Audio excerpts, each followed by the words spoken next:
victory for Raidable Crest Titans.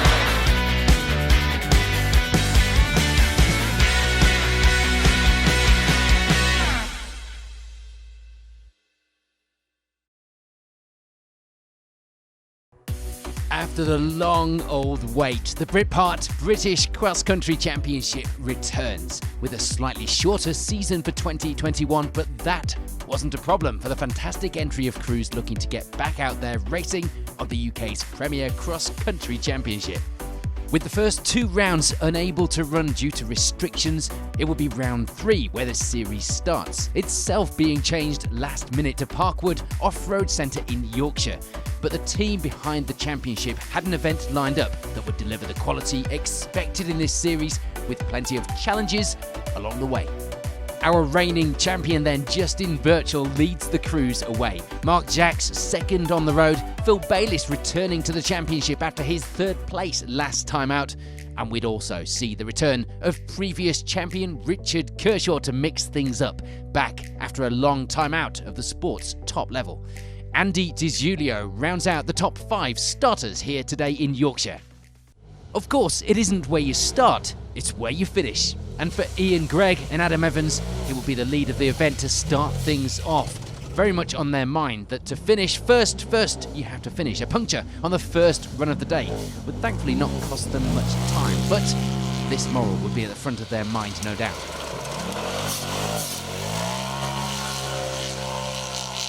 Paul Rowlands and Neil Lloyd will be racing this weekend in 2 cars, the usual buggy as well as the new Lofthouse Freelander. But it was the buggy that was seeing them in 2nd place at this early stage in the event, as well as leading Class 5. Running first on the road wasn't the easiest of things to do, and that meant, of course, no previous tyre marks for Justin Birchall and Andy Powell to follow. It just so happens that everyone usually follows them. An overshoot on the final corner of the stage would be proof of this, though. They were going well, though, lying 3rd place for now despite that loss. Richard and Mason Kershaw would be back in the British Championship after a long time away, and they were getting back into competing at this level pretty quickly. They had a new car to work with, and things seemed to be going well. Adrian Marfell and Paul Bartleman would be happy with the times that they were setting right from the off. There was still a bit more to give apparently, but they were finding the balance so as not to damage the car too early by pushing too hard.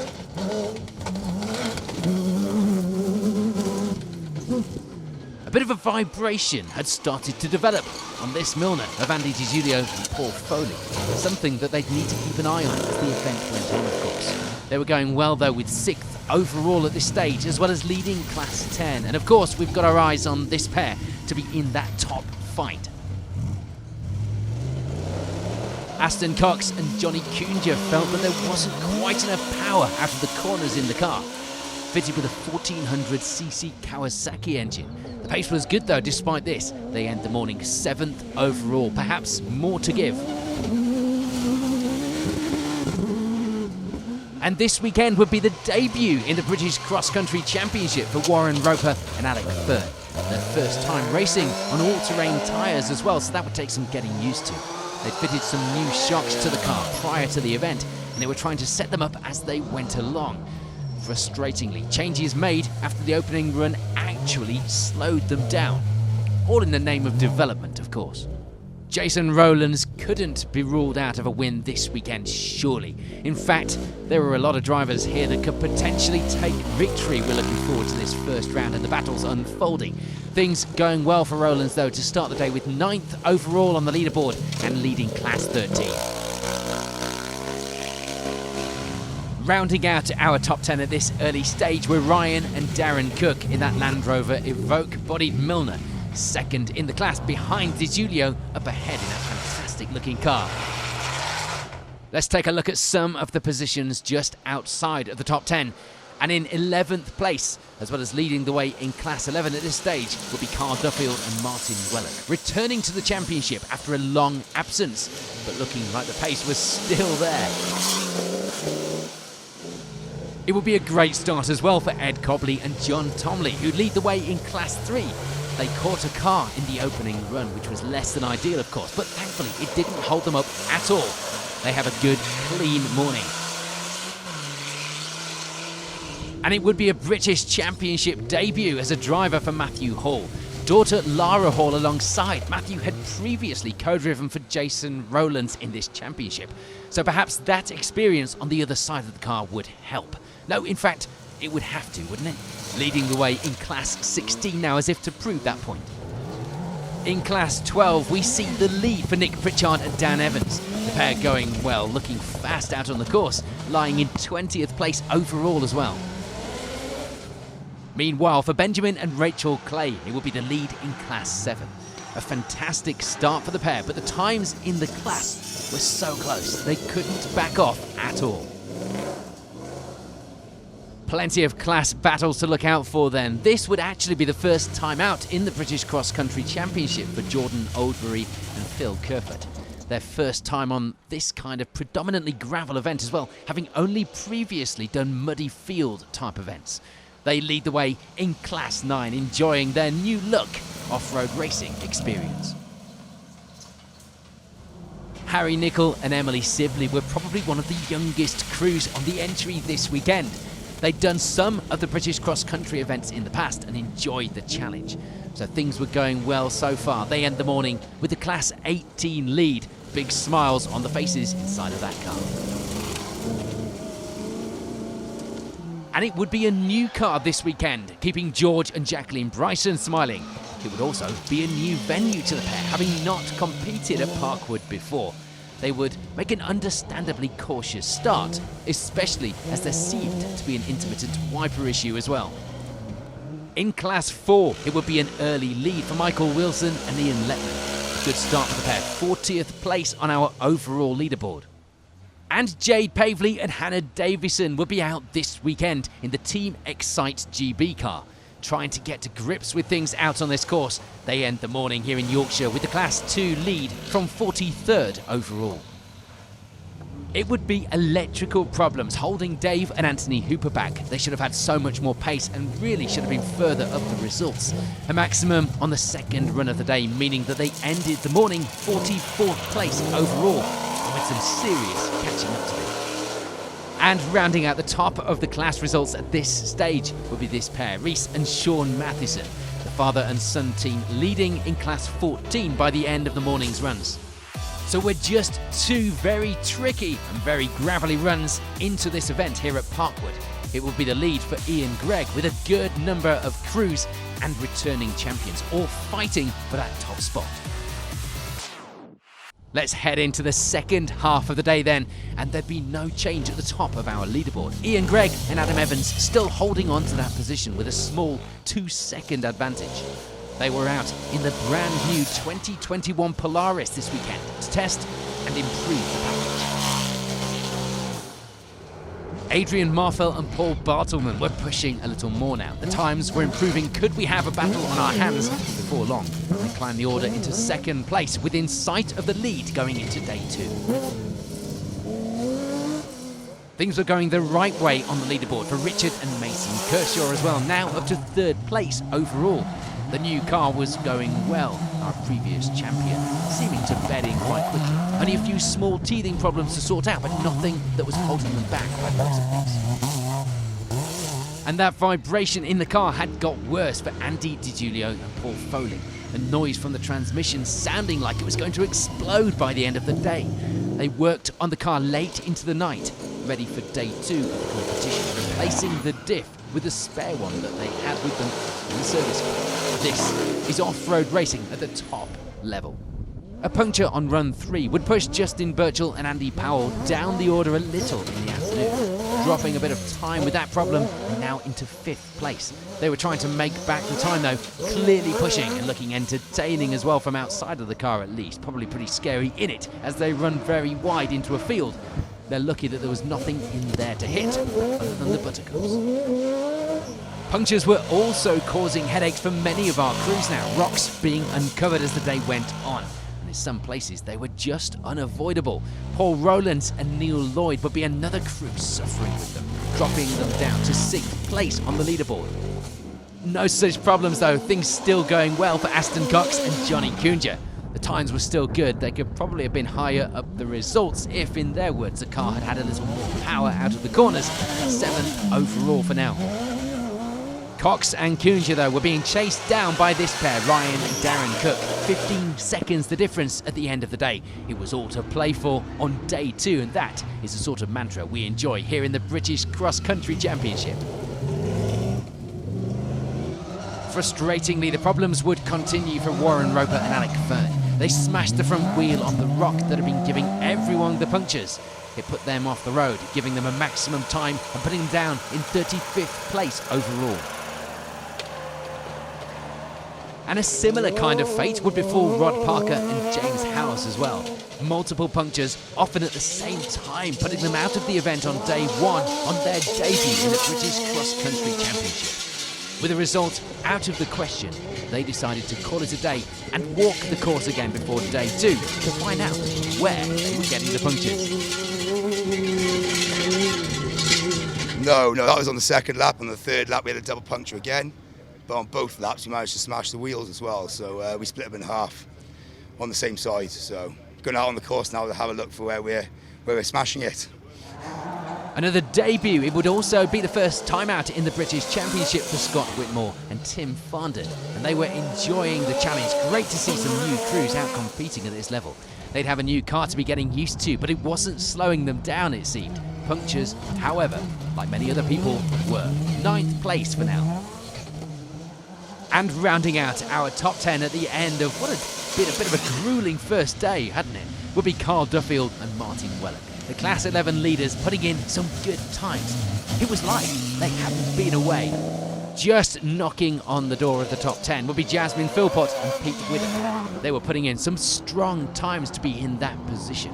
Jasmine ran the course twice on the morning of the event, so that, and all of the driving, would explain why she was feeling so tired by the end of the opening day, putting us all to shame. And things were still going to plan for Ed Cobley and John Tomley. They still lead the way in Class 3, ending the day 13th place overall. The familiar punctures would now be pushing Jason Rowlands down the order a little as well. He ends the first day down a few places into 13th place. There'd be some change in the Class 16 order as well, as we see Tom and Alice Jones taking that class lead now. This was the first event in the new car for the pair, so they were aiming more for a finish than a class win. But now that they'd taken the lead, they had a taste for it, and surely they'd be wanting to keep it into day 2.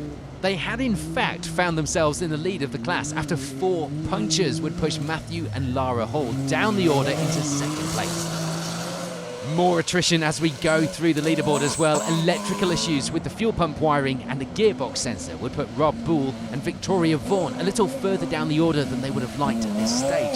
But they were out in a new car for the first time, and as we know, there are always teething problems, especially as no one has had a chance to run these cars for so many months. They were still getting used to the change, but they were enjoying themselves, and that, at the end of the day, really is what it's about. A 1-minute penalty today wasn't helping with the overall times, obviously, for Keith Lynham and Greg Spencer. Thankfully, though, they do lead the way in Class 7 at the end of the day. A bit of a consolation prize for their efforts on day 1 of this competition. There'd be no change at all in the class lead, though. Nick Pritchard and Dan Evans still holding on, continuing to lead the way with that pace in Class 12 and in 23rd overall. With Austin Riley and Philip Richards making a step from the buggy to the new car this weekend, it would have been great to say things were going well for them. Sadly though for them, they were suffering the same fate as many out here on the course. The formidable punctures biting, with 3 of them no less. Electrical issues with the dash also causing them to back off a little, so they didn't cause any potential damage to the car. They end the day 5th in Class 10, 24th overall, and probably just a little bit frustrated.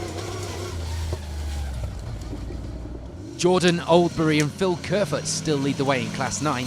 Great to have the experience of Phil alongside, no doubt, helping with where to push and where to back off on the course this weekend. It's strategic out there on a course like this.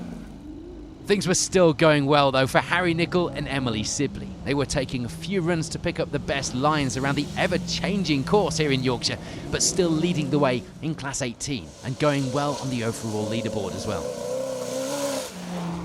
Jonathan Damrell and Nick Blundell were suffering from a little low confidence after not being out for some time. They also had a newly rebuilt engine with pretty much 0 miles on it to contend with, a lot on their mind then. They were just looking for a finish this weekend, but things were looking better than that for them. Third in Class 9 at this stage. There's no change in Class 4. Michael Wilson and Ian Letman continuing to lead the way in the class. At times pretty consistent through the day as well, not as many problems perhaps as others. There would, though, be problems for this pair, George and Jacqueline Bryson. The car stopping on the final run of the day, causing them to get a maximum time. They spent a long time on Saturday evening stripping the car down to fix it, only to find that it was just a fuel pump relay that had fallen out. Things were still going swimmingly, it was fair to say, for Jade Pavley as well. Co-driver Hannah Davison sharing the role this weekend with Claire Williams as well. Her first time out on an event like this after co-driving on rallies for a lot of years. Reese and Sean Matheson were happy with the times that they'd put on the board so far this weekend, leading Class 14 and going into Day 2 without any major issues to report, unlike many. So we've just about clawed our way through the first day of competition here at Parkwood. It will be a good fight starting to take shape at the top of the results, and plenty of class battles to keep an eye on as well, all to be decided on Day 2. Can you believe it? We've got sunshine in Yorkshire, so yeah, what's not to enjoy? Everyone's going okay so far. First, with a puncture in the first lap. We changed the suspension on that last lap, and unfortunately it's cost us some time, so we're going to put the suspension back to original settings. But yeah, it's okay. So far so good, but the other lads are starting to catch up now. Yes, we've had a fair old scrap today actually. A new site for us, not really used to the dust. Enjoyed it actually. Bit of a chase tomorrow. I think we're 2 or 3 seconds behind the leader, so we'll see what tomorrow brings. Yeah, it was going great really. It's a new car. We've got a few teething issues, but all things considered, fantastic. It's a good few years since I've raced at this level, so really enjoying being back here, and yeah, it's good. More than happy, yeah. I thought these boys were going to go a lot quicker in the last 9 years, but they haven't. Yeah, we've got to work it out. It was going pretty well, but we had trouble with flat tyres. I think we've broke between 4 of us, and we've got 14 wheels broke. But luckily, I think they've been out on the track and found the culprit, and yeah, we're back on it now. On to Day 2 then, and there'd be some change at the top. As we'd expected, things were very, very interesting. As promised, Adrian Marfell and Paul Bartleman pushed that little bit more, taking the lead of the event now. A small one though, just 4 seconds the advantage. And that lead would be over this man. He's back on song. Richard and Mason Kershaw in second place. This was only the 3rd event that the car had done, so although there were still some things to sort out and the experience was certainly there behind the wheel, it was clear that the performance was there for both the car and the crew. Things were still going well here on Day 2 for Ian Gregg and Adam Evans as well, despite them no longer sitting at the top of the results where we left them on Day 1. The times were still close enough to give them confidence to push, but they dropped back a little with that fight between Marfell and Kershaw heating up the front. Paul Rowlands and Neil Lloyd will be happy with how things were going. The rock that was causing all of the punctures yesterday had now been cautioned, so things were running a lot more smoothly. 4th place overall and leading Class 5. Justin Birchall and Andy Powell will be glad not to be running at the front of the field now that the event had been reseeded overnight into running order. That still wasn't making things easy. They put in some good times though, ending the 2nd morning of the competition with 5th overall, just a few seconds behind Rowlands and the charge surely on now. Problems on the opening run of the day for Andy DiGiulio and Paul Foley meant that the stub shaft in the diff that they'd replaced overnight had broken. They limped the car back to service, where they had to strip it down once again. That old diff was making a good one out of the pair for them. Thankfully, it didn't affect the results too much for now. They lie in 6th place overall if they can get those 2 diffs into 1. Aston Cox and Johnny Kunja had settled on this position for now, knowing that it would struggle to gain anything else in the remaining runs of the event, as they were a minute back from Di Giulio up ahead, unaware perhaps of the problems he was having with the mechanicals on the vehicle. 7th place would be a welcomed result if they could stay there. It would appear for some that day 2 was about consolidating some good pace on day 1. Nothing changing for Ryan and Darren Cook either. They keep their pace, going to end this morning in 8th place overall, still holding on to that 2nd in Class 10. And Phil Bayliss and Lance Murphin for the eagle-eyed among you had been missing from the top of the results on day 1 due to a puncture, of course. Spending the time since that, climbing the results and getting themselves back as far as 9th place so far. They were having a few running issues, including the power steering. So there were some sore arms after each run. And rounding out the top 10 at this stage were Scott Whitmore and Tim Farndon. Things going okay, just one excursion into a ditch, but nothing that they couldn't get out of. So we have just a few more runs remaining. For those that have made it this far, here's a reminder of those overall positions as we go into the final stretch of the event this weekend. It had been an explosive and challenging start to the championship here in the British Cross Country Championship then. And here we go onto the final results here at round 1. Frustration for Reese and Sean Matheson. They break a bolt on the bottom of the suspension, not helping with their overall times. They take the Class 14 victory and 44th overall.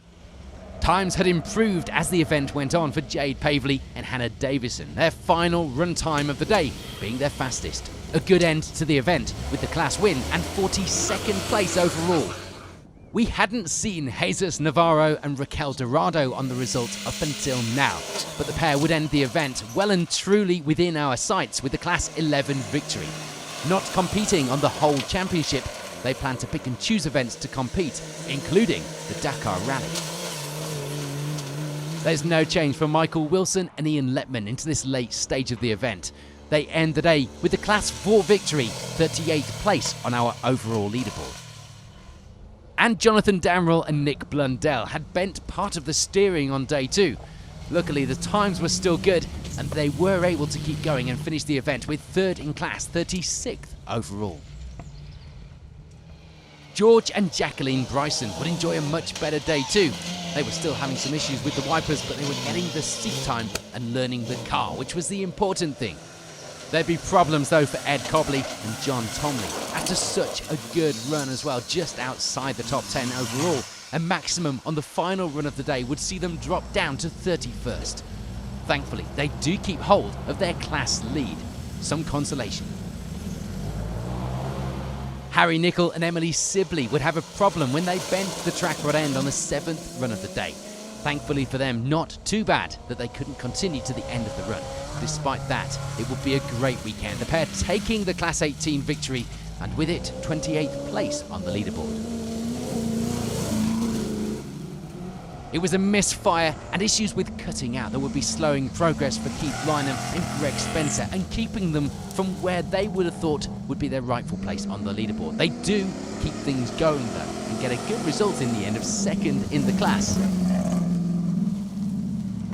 That meaning that Benjamin and Rachel Clay could take back the class lead and the win at the finish here on the opening round of the championship. Not a bad result for them at all. Steering issues on the final run of the event meant that Jordan Albury and Phil Kerford would have to settle for 2nd in the Class 9 fight. Disappointing, but of course, a good finish for the first round of the championship for the pair. And it is sometimes about the long game. That change would see a move up to the class lead for Dave and Anthony Hooper. They have a great 2nd day as well, climbing up the leaderboard from their problems on day 1 and taking the Class 9 victory as well as 19th place overall.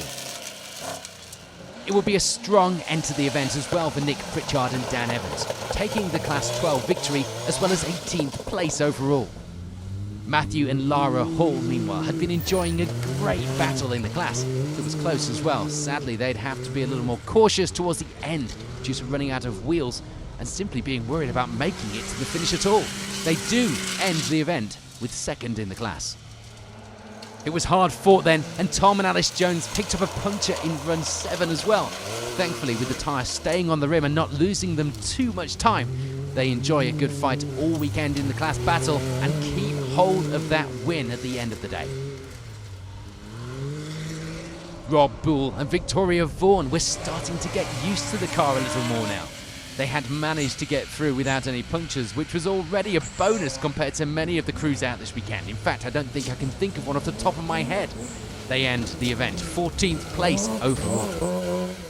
Despite every effort, Jason Rowlands just simply wasn't able to climb any further up the leaderboard from his earlier punctures. 13th place overall would be his result here at the opening round of the championship, and he'd surely be ruing what if there hadn't been so many rocks. It would be a very solid end to the event though for Jasmine Philpott and Pete Widder. They do have a leaking diff, but it wasn't enough to worry about. They just kept it topped up between runs. They certainly showed some good pace, and a top 10 in the championship can't be out of the question for the pair after this. We are on to that all-important top 10 then. And frustratingly for Ryan and Darren Cook, they slipped down the order a little, both overall and in the class. They end the event with still a very honourable 10th overall, third in class 10 for their efforts. It was a good result though for Scott Whitmore and Tim Farndon. They end the event 9th place overall. A good start to their first season in the British Championship in that new car. For Paul Rowlands and Neil Lloyd, it would be 8th. They hadn't slipped down the results though. In fact, they had climbed them out of course in 2 cars this weekend, which meant they featured twice on the results, taking that 8th place in the new Lofthouse Freelander on its first outing. Despite punctures and all sorts of mechanical issues, we haven't seen that much attrition through the leaderboard, but we do now lose Aston Cox and Jolly Kunja. The engine deciding that enough was enough. It blew a hole in the side of the block, which of course was game over for the pair. They were hopefully going to have the old 206 back out for the next round at Sweet Lab. Good to see it out. That demise and some good times on the board would see Martin Cox and Stuart Delph taking over his son's place on the results to end the event with 7th. A good event overall for them. 2 grueling days, but learning the new car and pleased to get to the finish, especially with this result.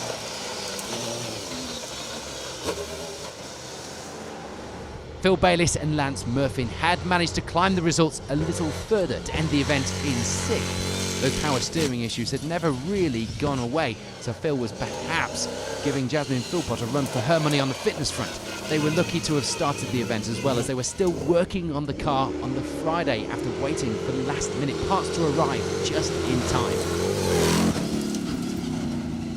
That mix and match diff had held up and did the job for Andy DiGiulio and Paul Foley in the final runs of the event. The pair taking 5th place overall and the Class 10 victory. A great start to the season, some important points on the board, and a fantastic way to start their racing again. Unfortunately for them, despite a big push after those early issues, there was nothing that Justin Birchall and Andy Powell could do to gain any more time on that fight up ahead. They'd have to settle for 4th place, not where they would have wanted to finish, but with so long out of the car and that puncture on day 1, it was going to be an uphill struggle and just a little tougher now defending that title. Another retirement from the top of our results. We lose Ian Gregg and Adam Evans from the overall fight in the final runs of the event. So frustrating after 2 days of battling. A jump on the penultimate stage would cause some damage. The car needed the clutch replacing. Sadly, however, on the final run, the replaced clutch failed only a few corners in, and they were forced to call it a day. There would be bad news too for Adrian Marfell and Paul Bartleman. They'd been leading the event and looked set to take victory until the shaft broke on the penultimate run. It was early enough into the course that it cost them too much time and dropped them down to 3rd overall. For Paul Rowlands and Neil Lloyd, it would be 2nd place. We've of course already seen the pair in 8th.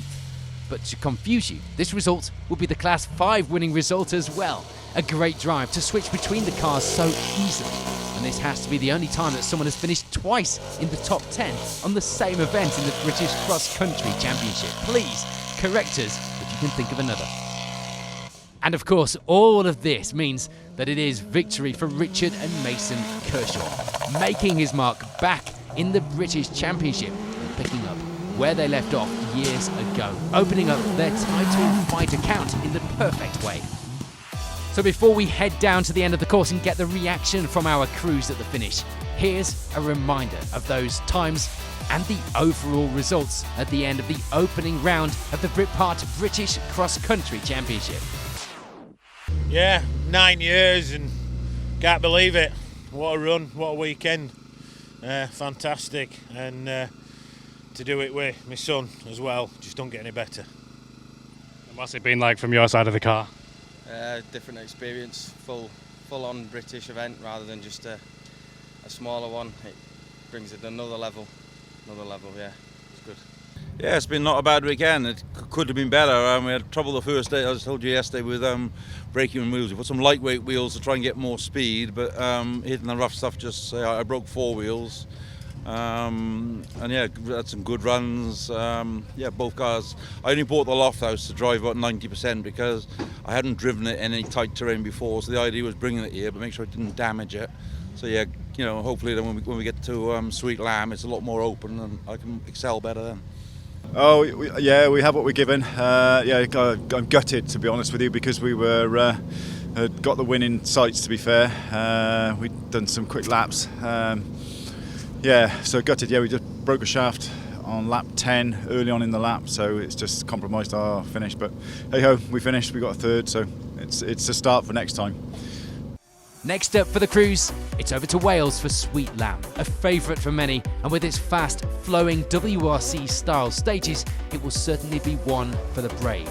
Kershaw, for one, has gone well here in the past. We will, of course, be there to bring you all of the action. In the meantime, thank you for watching.